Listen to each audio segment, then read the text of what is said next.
Olá, está começando o Religare Conhecimento e Religião. Qual a relação entre o catolicismo e a política? Como a Igreja Católica, por meio do Centro Nacional Fé e Política Dom Helder Câmara, e as escolas de fé e política se articulam na base das organizações políticas? Hoje no Religare nós vamos falar sobre fé e política. Eu converso com Luiz Eduardo de Souza Pinto. Ele é coordenador executivo do Centro Nacional Fé e Política Dom Helder Câmara, da Conferência Nacional dos Bispos do Brasil. Bem-vindo, Luiz Eduardo. Um prazer recebê-lo aqui no Religare. Obrigado, Flávio. Eu que agradeço. Você quer acompanhar o nosso programa de qualquer lugar e a qualquer momento? Quer curtir e compartilhar as nossas entrevistas? Procure pelo Religare Conhecimento e Religião no YouTube e nos desenvolvedores de podcast. Inscreva-se em nossos canais, acompanhe, curta, compartilhe as nossas entrevistas. Luiz Eduardo, quando a gente fala sobre fé e política no mundo católico, a gente se lembra da doutrina social da Igreja, né?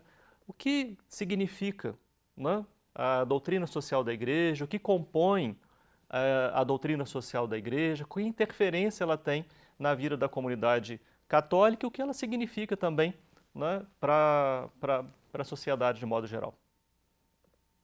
Bem, Flávio, a doutrina social da Igreja é um conjunto de encíclicas, exortações, cartas apostólicas que iniciaram em 1891 com a Renovarum, escrita pelo Papa Leão XIII, e até hoje, né, com o Papa Francisco. Então, aí temos aí material mais de 200 anos, né? Na verdade, são textos, né, que tratam sobre questões sociais, econômicas, políticas, éticas, morais, que dão aí, vamos dizer assim, um norte, né, para a ação dos católicos no mundo. Mas, evidentemente, não só para os católicos, né? O Papa escreve de uma maneira plural para a sociedade humana, né, vamos dizer assim, mas particularmente para os católicos. E aí, como esses textos produzidos pelos pontífices tratam sobre questões econômicas, sociais e políticas, eles são, aí, podemos dizer que são os documentos basilares, né, para a orientação dos católicos nesses campos. Evidentemente, algumas dessas produções são com um linguajar mais técnico, né, ou um linguajar mais teológico, não chega para toda a comunidade da mesma forma, vamos dizer assim, porque são textos até mais complexos, né? Complexos, têm uma complexitude maior. Mas, de uma certa forma, a comunidade católica no mundo inteiro tem trabalhado esses documentos como forma de orientação para ações políticas e sociais no mundo. Luiz, é possível identificar algum fio condutor nessa discussão, características gerais, princípios norteadores?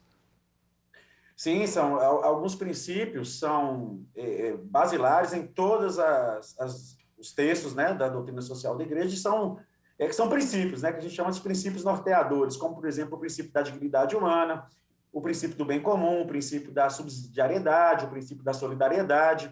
Esses princípios são basilares aí, em todos os documentos da doutrina social da Igreja, né? Então, assim, são referências norteadoras, por isso são denominados de princípios, né?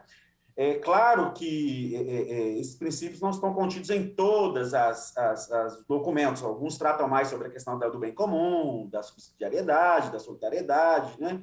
Ou mesmo da dignidade humana, mas esses são os princípios norteadores de todos esses documentos produzidos pelos pontífices, né? Então, assim, são elementos mesmo basilares em todas as suas produções. É possível dizer o que exatamente sobre a expectativa, o tipo de expectativa com relação à participação das pessoas vinculadas à Igreja Católica, ligadas à Igreja Católica, no mundo da política? Flávio, na verdade, política e religião, tradicionalmente, elas estão em sintonia, estão em conversas, né? A política e a religião não são esferas, vamos dizer assim, não são campos estanques, né? Eles não vivem em realidades separadas. Claro. Né? Ambos, eles convergem, conversam, né? Se interagem. E, historicamente, particularmente a Igreja Católica tem uma presença ativa na política brasileira desde o período colonial, né? A questão não é nem se a Igreja Católica está ou não, né, inserida na política brasileira, é como ela está inserida na política brasileira. E a gente detecta aí, historicamente, que ao longo desses anos todos, né, desde o período colonial, a Igreja vem utilizando diversas estratégias para essa inserção no mundo político brasileiro. Mas, historicamente, né, exatamente por isso, porque não são campos estanques. A religião não fica isolada no campo religioso, a política não fica isolada no campo político, né? A gente vê hoje muito claramente essa realidade aqui no Brasil, né? Essa relação entre religião e política. Muitas vezes os políticos fazem uso da religião e a religião também faz uso dos políticos, né? O caminho de mão dupla. Mas isso é histórico, né, na sociedade brasileira, né? Não é uma novidade do século XXI, não. Então, Sim. assim, porque os campos não estão isolados, né? As próprias instituições religiosas, particularmente as igrejas, elas têm uma estrutura burocrática muito grande, vamos chamar de estrutura burocrática, né? É uma estrutura muito grande, e para influenciar a sociedade, que é o objetivo delas também, influenciar a sociedade nos diversos campos de comportamento, né? Nos diversos campos morais, na produção das leis, elas se valem aí de todas as várias estratégias. Uma delas é a inserção no mundo político, né? Que é aí a disputa de poder na sociedade, né? E as instituições religiosas estão inseridas nessas disputas de poder. Quando, Pois não, perdão, pode falar, Flávio. quando você fala dessa questão, né, na história do catolicismo, então desde a invasão portuguesa, toda a nossa história, a relação entre política e religião que vem se desdobrando, enfim, a gente não consegue falar de todo esse histórico aqui. Mas falando mais próximo de nós, né, nos últimos tempos, como é que você vê a relação entre especificamente a Conferência Nacional dos Bispos do Brasil e essa discussão e a questão da questão política mais recente, né? Digamos mais recente, assim, da Constituição de 88 para cá, pelo menos. Uhum. Essa pergunta é bastante interessante, Flávio, e dá a oportunidade da gente fazer alguns esclarecimentos, né? Pelo menos do meu ponto de vista. Como diz o Leonardo Boff, né? Todo ponto de vista é visto de um ponto. Mas quando se fala em CNBB, Conferência Nacional dos Bispos do Brasil, a gente tem que entender que a Igreja Católica ela é plural, né? Ela é uma instituição gigantesca, está presente em todo o território nacional, desde 1500 ela está inserida aqui na realidade brasileira, e ela foi aí se difundindo aí pelo território brasileiro. Hoje ela está presente praticamente em todas as cidades do Brasil, né? Não tem espaço onde a Igreja Católica, não tem um município onde a Igreja Católica não está presente, não se faz presente. Então, ela é bastante plural. Assim também é a CNBB. Então, pensar a CNBB como um colegiado de bispos, né, um colegiado episcopal uníssono não é verdade. Dentro da CNBB, e meu estudo de doutorado revela isso muito bem, existem disputas, né, vamos dizer assim, entre progressistas e conservadores. Então, cada um desses grupos, Flávio, adotam estratégias diferentes para influenciar politicamente a sociedade brasileira. Dadas as suas perspectivas progressistas, adotam um determinado tipo de estratégia. Os grupos conservadores adotam outros tipos de estratégias, né? Até porque eles estão inseridos dentro de perspectivas políticas que são muitas vezes muito distintas e conflitantes, né?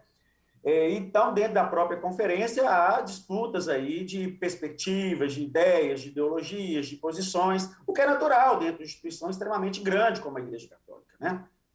E essa diversidade, ela, digamos assim, ela a despeito de ser de um grupo ou de outro, né, um segmento progressista, um segmento conservador, a relação com esses documentos, né, da doutrina social da Igreja, essa relação se dá de maneira específica também em cada um dos casos? Completamente diferente. O grande professor Pedro Assis Ribeiro de Oliveira, né, que é um grande estudioso do catolicismo no Brasil, da relação entre política e religião também, o Pedro fala que é possível ler a doutrina social da Igreja de múltiplas maneiras, né? Na pesquisa de doutorado que eu realizei, influenciado até pelo Pedro, né, pela sugestão do Pedro, claramente os assuntos abordados para os progressistas e conservadores são diferenciados, tá? Enquanto os conservadores estão mais preocupados com a estrutura da instituição, né, mais preocupados com a leitura da Bíblia do ponto de vista teológico, né, determinação teológica. Os progressistas estão mais preocupados aí com a transformação da realidade social, né, com a transformação da realidade política, em subverter o status quo dominante, né, dado que esse status quo dominante é regido pelo modelo capitalista de produção, então dominado pelos detentores do capital, né? Então, assim, a forma como os progressistas e os conservadores leem a doutrina social da igreja podemos dizer, completamente diferentes, dado que uns se apegam a determinados tipos de temas mais teológicos, né? Outros se apegam mais aí à transformação da própria realidade econômica, política e social a partir de uma leitura da própria religião. Entendo. E nessa diversidade estamos. Você fez referência algumas vezes à sua pesquisa doutoral que você realizou na UFMG no Departamento de Sociologia, não é isso? O programa de Sociologia. Exato. E você pesquisou sobre o Centro Nacional de Formação, Fé e Política, Dom Helder Câmara. A gente vai falar sobre isso na sequência, né? Mas digo aqui para o nosso telespectador aguardar um pouquinho. Nós estamos falando sobre fé e política com Luiz Eduardo de Souza Pinto. Nós vamos fazer um rápido intervalo e voltamos já.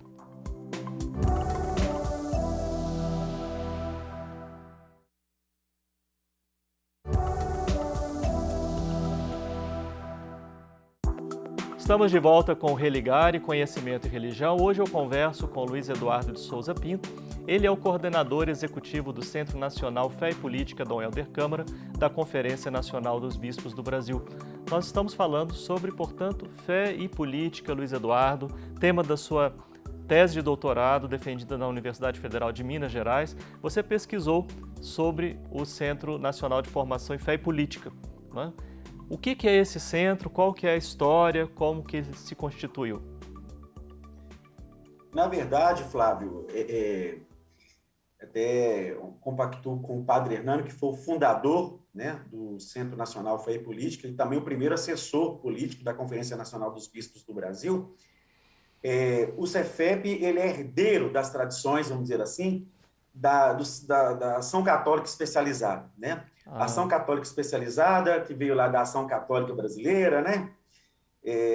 Começou na década de 30 e, posteriormente, ganhou um caráter mais, vamos dizer assim, progressista, quando começou a entrar a JEC, JOC, né? A Juventude Universitária Católica, a Juventude Estudantil Católica, a Juventude Operária Católica, e deram um caráter mais progressista a essa ação católica especializada. Evidentemente, esses grupos não existem mais, e aí o que a pesquisa identifica é que o Cefep é um herdeiro dessas tradições, mas, claro, adota estratégias completamente diferentes, dadas as novas conjunturas, né, econômica, política e social do século XXI. O Cefep surge em 2005, né, por iniciativa do Padre Hernani, que, eu repito, né, foi o primeiro assessor político da CNBB. O Padre Hernani concebeu o Centro Nacional Fé e Política Dom Helder Câmara para ser um centro formador, né, da militância política que é católica, e inicialmente a ideia era fazer um curso nacional de fé e política, que o Cefep mantém até hoje. Tá? O Cefep mantém até hoje o curso nacional Fé e Política, destinado aí às pessoas dos vários campos, do campo sindical, dos partidos políticos, dos movimentos sociais, dos coletivos sociais, que tem aí também uma exceção no universo católico, ou não, tá? O Cefep, inclusive, é aberto aí para as outras matrizes religiosas. Mas, na verdade, o Cefep é um centro progressista, tá? Visivelmente progressista, a pesquisa identifica isso, a leitura dos seus integrantes, quem participa, dos professores, dos alunos, daqueles que estão inseridos no centro, tem uma visão fortemente progressista. A pesquisa identifica que 90% deles se posicionam como progressistas, né? Então, assim, é uma grande maioria, 5% não se posiciona de forma alguma, pelo menos não diz pertencer a nenhuma dessas perspectivas, né? E a grande minoria é de conservadores. Então, assim, a próprio nome, né, Dom Helder Câmara era um bispo naturalmente muito progressista. Não é à toa que o centro leva este nome, né? Como que é a penetração do centro nas diferentes cidades, nas diferentes dioceses? Ela se dá, Flávio, particularmente através das escolas de fé e política, né? A primeira escola de fé e política surgiu em 1991, em Ji-Paraná, em Rondônia, né? Na verdade, em 1996, a campanha da Fraternidade Política citou assim, en passant mesmo, que havia necessidade de criar escolas de fé e política, né? E aí, posteriormente, alguns anos depois, 5 anos depois, 6 anos depois, em Ji-Paraná cria a primeira experiência de escola de formação em fé e política, né? E a partir da experiência de Paraná, que foi bastante exitosa, inclusive a escola existe até hoje, foi se criando aí em várias dioceses do Brasil escolas de fé e política. Evidentemente, nem todas estão vinculadas ao Cefep, né, que é o Centro Nacional de Fé e Política, mas a pesquisa detectou que pelo menos 100 delas estão conectadas aí de alguma forma ao Centro Nacional de Fé e Política. Que aí o Centro Nacional de Fé e Política, o que ele faz? O Centro Nacional de Fé e Política não é uma escola de fé e política, né? Mas é um centro irradiador, né, da doutrina social católica, tá? A pesquisa identifica isso muito bem. Praticamente todas as escolas de fé e política têm o Cefep como uma referência difusora da doutrina social da Igreja.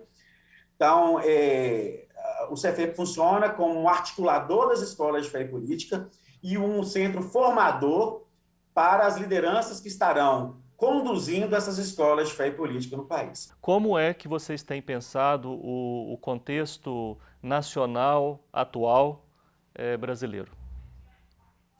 O contexto nacional atual ele é polarizado, né? Isso reflete uma polarização que, inclusive, existe dentro da CNBB, que a gente já comentou no primeiro bloco, né?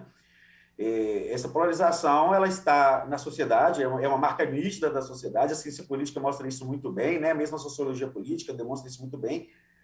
A sociedade brasileira ela é polarizada, né? Está fortemente polarizada. Isso repercute também dentro da CNBB, mas o Cefep, assim, muito claramente, é de uma tendência progressista, Flávio. E aí, qual é a grande referência que a gente tem em termos de ação? É dar uma formação, tá, à militância católica no Brasil, porque às vezes a pessoa está inserida no sindicato, está inserida no partido político, está inserida nos movimentos coletivos sociais, mas ela é católica, mas ela não tem ainda, talvez, uma visão política, vamos dizer, do ponto de vista teórico, ela tem uma visão política do ponto de vista prático, da militância prática, né? Do ponto de vista dos desafios atuais, o que é que você elencaria, né, como as principais dificuldades, os principais desafios na implementação do projeto do Centro? São muitos, né? Primeiro que a gente vive num país continental, né? E numa instituição religiosa plural, né? Quer dizer, são grandes desafios. Toda essa logística ela é muito complexa, né? É claro que assim a nossa pesquisa detectou que quanto mais isso é interessante, Flávio, quanto mais próxima a escola é do Centro Nacional de Fé e Política, quanto mais ela mantém algum tipo de relação, seja formando a liderança, seja pedindo formação de material, mais ela é politicamente ativa, né? No nosso trabalho, a gente criou o Índice de Participação Política, fez uma série de elementos para elencar esse índice, né? Para mensurar esse índice. A gente mostra claramente que quanto mais a escola se aproxima do Cefep, mais ela se torna politicamente ativa, tá? Mais alunos são politicamente ativos e mais ela se torna progressista, né? Então, assim, é uma estratégia, né? Mas a gente sabe também que vencer a apatia, Flávio, não é fácil. Né? A gente vive uma sociedade polarizada, mas também apática, por incrível que pareça, né? Onde as pessoas falam, na sociedade polarizada, eu não vou participar politicamente, eu não tenho interesse de participar. Porque muitas vezes, né, isso não só nos fiéis católicos, ou nas pessoas religiosas, mas o cidadão, de uma forma geral, entende política como um momento só eleitoral, né? Não entende política como uma luta, uma transformação da realidade, né? Ou uma transformação da nossa polis, né? Não, entende política como momento eleitoral e fala, eu não gosto de participar disso, né? Não quero participar de política e vive completamente apático a essa realidade. Então, um dos desafios que a gente tem enfrentado é encantar a política, né? Inclusive tem um material aí que está sendo difundido no Brasil inteiro pelo CNLB, o Cefep é um dos grandes parceiros e difusores desse encantar a política, justamente para isso, né? Para mostrar para o cidadão que a atuação dele na sociedade é uma atuação naturalmente política, ele está na polis, né? Então, é importante que a religião que ele participa seja fomentadora também de práticas críticas à realidade da qual ele está inserido, né? Porque os trabalhadores, a gente sabe, continuam sendo profundamente explorados, os direitos trabalhistas continuam sendo, né, surrupiados, e não tem como ser passivo diante dessa realidade. Então, é um desafio na sociedade que é, ao mesmo tempo, polarizada, mas também apática, né? Então, a gente enfrenta um duplo desafio, quer dizer, vencer essa polarização e vencer também essa apatia. Uma falácia nesse processo é entender que a religião cuida de só do lado espiritual, né? E Exatamente. isso daí alimenta, em certa medida, essa apatia? Ou a certa rejeição da relação fé e política? Muito, muito. Flávio, uma das perguntas que eu mais ouço, né? Sempre tem que dar explicação quase que diária, né? Por que religião está envolvida com política, né? Religião nos conduz à salvação, né? A política é um manto de corrupção, o que não é verdade, né? Nem necessariamente a religião conduz à salvação, a política não necessariamente é manto de corrupção. Na verdade, é o seguinte, né? Ambos, isso é interessante ressaltar, tanto a religião quanto a política são construções discursivas e podem ser usados como instrumento de dominação, como instrumento de libertação, né? Pode ser utilizado tanto como instrumento de manutenção da realidade do status quo, como também transformação dessas condições.